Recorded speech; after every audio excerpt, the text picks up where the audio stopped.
Oi, gente, aqui é a professora Juliana. Nossa aula de hoje é de português. Trabalharemos a unidade 3, capítulo 2. Estudaremos o sujeito, sua definição, características, classificação, as orações sem sujeito e também o verbo haver. Então, pegue seu material, fique atento à nossa aula de hoje e, em caso de dúvida, ela poderá ser esclarecida durante a nossa live. Aqui eu coloquei para vocês as atividades relacionadas ao capítulo que nós estudaremos hoje. Não se preocupem, porque essas atividades estarão postadas na agenda Edu. São as atividades 1, 2 e 3, páginas 28 e 29 e a RA da página 27. Então, todo mundo aí na página 26, com o livro aberto. Vamos iniciar nossa aula de hoje. Vamos estudar os termos essenciais da oração, no caso, o sujeito. O que é o sujeito? É aquele ser de quem se declara alguma coisa. Por exemplo, Juliana é a professora de português. O que é que eu estou declarando a respeito da Juliana? Que ela é a professora de português. Então, Juliana é o meu sujeito. Vamos aqui para uma próxima frase. O homem hoje vive simultaneamente em todas as partes do mundo. O sujeito ele tem algumas características. Quais são essas características? Ele pode ser identificado por meio da pergunta o que ou quem é que fez determinada coisa. Para isso, nós temos que perguntar ao verbo da frase. Vamos fazer isso no nosso exemplo? Qual o nosso verbo aqui? Nós temos o verbo vive, que indica ação. Então, quem é que vive simultaneamente em todas as partes do mundo? Qual a nossa resposta? O homem. Então, o homem vai ser o nosso sujeito. O sujeito ele tem uma particularidade. Ele possui uma palavra principal, que é chamada de núcleo. Então, qual é o núcleo do nosso sujeito? Aqui nós temos o artigo definido, o, e nós temos o substantivo homem. Então, qual vai ser a nossa palavra principal? O artigo ou o substantivo? Vai ser o substantivo homem, afinal é a respeito dele que se está declarando algo. Entendido? Outra característica do sujeito é a questão dele exigir que o verbo concorde com ele em número e pessoa, que nós chamamos de concordância verbal. Número e pessoa, Juliana, é o seguinte. Pessoa, nós temos 3 pessoas do discurso, primeira, segunda e terceira, que podem estar no plural ou no singular. E o que é que acontece com a concordância verbal? O sujeito vai exigir que o verbo concorde com ele, em número e em pessoa. Vamos ao exemplo? As vibrações percorrem os povos de toda a terra. Vamos fazer a nossa perguntinha ao verbo? O que percorre os povos de toda a terra? Qual é a nossa resposta? As mesmas vibrações. Nós já encontramos o sujeito. Esse sujeito se encontra em que pessoa e em que número? Nós temos o quê? Terceira pessoa do plural, equivale ao pronome elas. Então, as mesmas vibrações está na terceira pessoa do plural. Qual o núcleo do nosso sujeito? Nós já achamos o sujeito, que é as mesmas vibrações. Qual a palavra principal? O nosso núcleo do sujeito será a palavra vibrações. Sujeito encontrado, núcleo encontrado. Já sabemos que o sujeito se encontra na terceira pessoa do plural. E o que é que o verbo tem que fazer? Tem que concordar, ou seja, deve estar também na terceira pessoa do plural. Então, nós temos percorrem. Verbo na terceira pessoa do plural e não na terceira pessoa do singular, percorre. Entendido? Na concordância verbal, o verbo deve concordar com o sujeito da frase. Vamos prosseguir? Classificação do sujeito, páginas 26 e 27. Aqui vocês vão perceber que nós temos o nome, sujeito determinado simples, sujeito determinado composto. Afinal, o que é esse sujeito determinado? Coloquei aqui uma dica para vocês, tá? O sujeito será determinado quando ele é possível de ser identificado. Entendido? Agora vamos lá. Sujeito determinado simples é quando ele é formado por um só núcleo. Tem uma palavra principal. Lembram lá do que significa núcleo, palavra principal. Ou seja, o sujeito determinado simples é formado por um único núcleo. Vamos ao exemplo. Uma atitude tomada a milhares de quilômetros poderá transformar violentamente o nosso plano de vida para amanhã. Vamos perguntar ao verbo para descobrirmos qual o sujeito. O que poderá transformar violentamente o nosso plano de vida para amanhã? Uma atitude tomada a milhares de quilômetros. Isso tudo, toda essa parte é o nosso sujeito. Toda essa parte, Juliana, toda essa parte. Uma atitude tomada a milhares de quilômetros. E qual vai ser o núcleo do nosso sujeito? A palavra principal da qual você declara alguma coisa. Vai ser a palavra atitude. Bem simples, não é? Vamos prosseguir? Sujeito determinado composto. Possui 2 ou mais núcleos, 2 ou mais palavras principais. Vamos ao exemplo? O rádio, a televisão e o telex são células nervosas desse mesmo organismo. Ou seja, quais são as células nervosas desse organismo? Ou o que são as células nervosas desse organismo? O rádio, a televisão e o telex. Toda essa parte aqui entre o colchete será o nosso sujeito. E quais são os nossos núcleos, as nossas palavras principais? Rádio, televisão e telex. Então, nós temos aí um sujeito determinado composto, formado por 3 núcleos principais. Ou seja, por 3 núcleos. Vamos prosseguir? Sujeito determinado elíptico, oculto ou desinencial. Vocês gostam de chamar de oculto, eu prefiro chamar de desinencial. Por quê? Porque ele está relacionado à desinência do verbo. Ele não vai aparecer explicitamente na oração, você não vai visualizá-lo na oração, tá? Mas ele pode ser reconhecido justamente pela desinência do verbo ou pelo texto em que a oração é empregada. Vamos ao nosso exemplo? Estamos envolvidos por tudo e por todos. Estamos. Vamos analisar aqui o verbo, já que nós não temos o nosso sujeito explícito, né, aparecendo aqui na frase. Estamos indica que o nosso verbo está no plural, pela desinência mos. Então, já sabemos que o verbo está no plural. Mas a que pessoa esse verbo está se referindo? Primeira, segunda ou terceira pessoa do discurso? Será a nossa primeira pessoa do plural. Nós estamos. Perceberam? Através da desinência do verbo, nós conseguimos descobrir qual o nosso sujeito. Por isso que eu gosto de chamar de desinencial, ou como vocês gostam de chamar, de oculto, porque ele não aparece, ou seja, quando visualizamos, o sujeito não está presente. Apenas quando nós destacamos, ou seja, quando investigamos a desinência verbal. Sujeito indeterminado é aquele sujeito que a gente não pode definir com exatidão, dizer com precisão de quem se trata. Nós temos 2 casos em que ocorre o sujeito indeterminado, tá? Com a oração com o sujeito na terceira pessoa do plural. Vamos ao exemplo.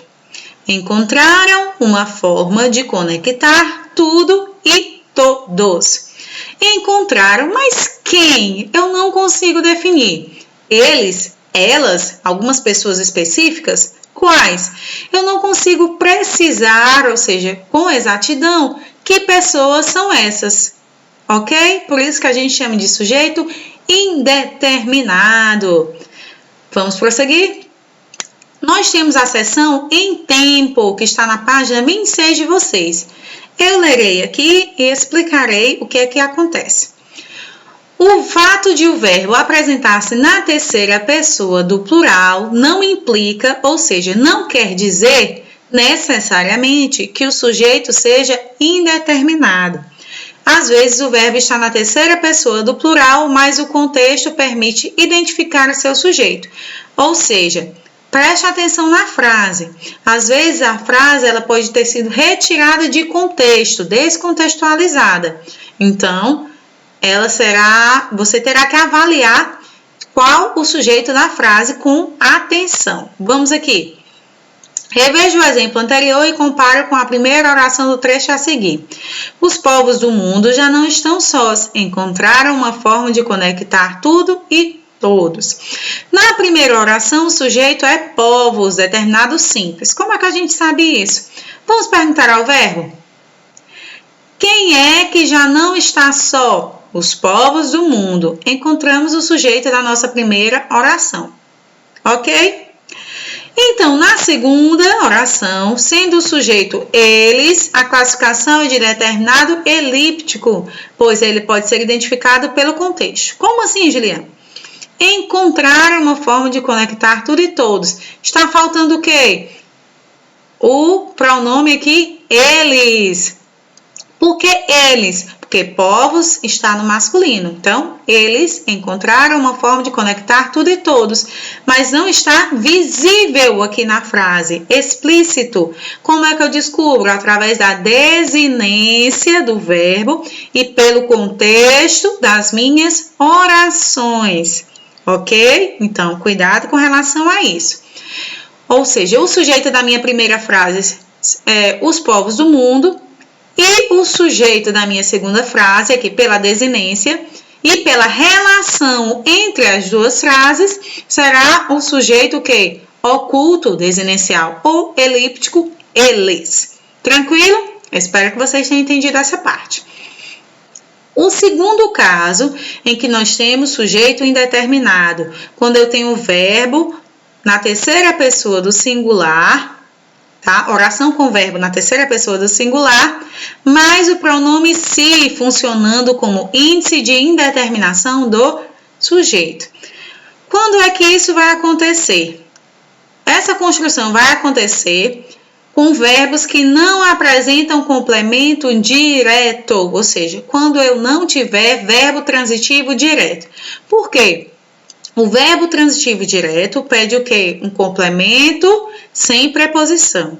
Quando eu tiver um verbo transitivo direto nessa situação, ou seja, na terceira pessoa do singular, mais o se, eu vou ter sujeito, porque o meu verbo estará na voz passiva. Quando eu faço a transformação dessa voz passiva, eu terei sujeito.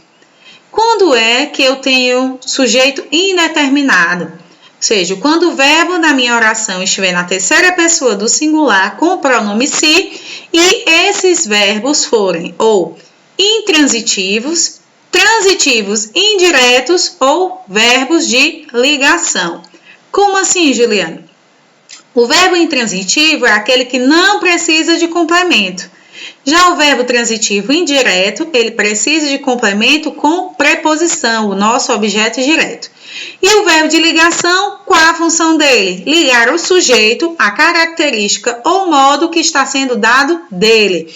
Ele faz essa ligação entre o sujeito e o predicativo do sujeito, a característica ou modo que nós damos dele. Então, para eu ter sujeito indeterminado, o meu verbo tem que estar na terceira pessoa do singular com a partícula se e ser esse verbo ou intransitivo, ou transitivo indireto, ou verbo de ligação. Se eu tiver um verbo transitivo direto, eu não vou ter sujeito indeterminado. O meu sujeito será identificado, será determinado. Ok? Entendido? Vamos ao exemplo. Investe-se pouco em saúde e educação. Quem investe, investe em algo. Nós temos o verbo transitivo indireto, aquele verbo que pede o quê? Complemento com preposição, o nosso objeto indireto. Então, eu estou respeitando aqui as regras. Investe está na terceira pessoa do singular, tem o pronomezinho se, que é o índice de indeterminação do sujeito, e também eu tenho o verbo transitivo indireto, ou seja, cumpri todas as regras. Eu tenho uma oração com o sujeito, o que? Indeterminado. Vamos prosseguir? Vamos entender agora sobre as orações sem sujeito. Vamos esclarecer quando é que eu tenho uma oração sem sujeito. Está presente na página 28 do livro de vocês. As orações sem sujeito são chamadas assim porque elas são formadas por verbos impessoais, aqueles verbos que não admitem sujeito, não admitem pessoa, por isso o nome impessoal. Então, esses verbos ficarão na terceira pessoa do singular, sempre. Esses verbos geralmente denominam fenômenos da natureza, como eu listei alguns para vocês. Nevar, chover, relampejar, trovejar, garoar. Ok? E o que isso quer dizer? Se eu não tenho sujeito na minha oração, a minha oração vai ser formada somente por predicado, ou seja, aquilo que eu irei declarar. Certo? Ventava forte naquela tarde. O que isso quer dizer? Eu tenho meu verbo aqui, ó, indicando o fenômeno da natureza, então eu tenho uma oração sem sujeito, ou então eu posso chamar de oração com sujeito inexistente. Choveu, eu tenho o quê? Uma oração com verbo indicando o fenômeno da natureza, então eu tenho uma oração sem sujeito. Tranquilo? Conseguiram compreender? Lembrando, por que a oração vai ser formada só por predicado? Porque eu não terei sujeito. Verbo haver, página 28. O verbo haver vai ser um desses verbos aqui impessoais, ou seja, ele não admite sujeito e sempre estará na terceira pessoa do singular. Quando é que isso acontece? Quando é que o verbo haver será impessoal? Tem 3 situações específicas. Quando ele equivaler a existir ou a acontecer, e também quando ele estiver indicando tempo passado, algo que já tenha acontecido, tempo decorrido. Entendido? Haver será impessoal quando ele tiver o mesmo significado de existir ou acontecer, ou quando estiver indicando tempo decorrido, algo que já tenha acontecido no passado. Vamos aos exemplos? Havia muitas pessoas na festa. Esse havia aqui, o haver, está no sentido de existir. Existiam muitas pessoas na festa. Então, o verbo haver será o quê? Impessoal. Não temos sujeito nessa frase. Em outubro, haverá eleições municipais. Aqui, o verbo haver está equivalendo ao verbo acontecer. Quer dizer o quê? Acontecerão eleições municipais. Então, em outubro, haverá. O verbo haver fica impessoal, na terceira pessoa do singular. Já na letra C, nós temos, ele se mudou para Salvador há alguns anos. O verbo haver está indicando o quê? Tempo passado, tempo decorrido, algo que já aconteceu. Por isso que nas alternativas A, B e C, o verbo haver será impessoal. Ou porque ele está equivalendo a existir ou acontecer, ou porque indica algo que aconteceu no passado. Gente, por hoje é só e as dúvidas de vocês poderão ser esclarecidas na nossa live. Até a próxima aula!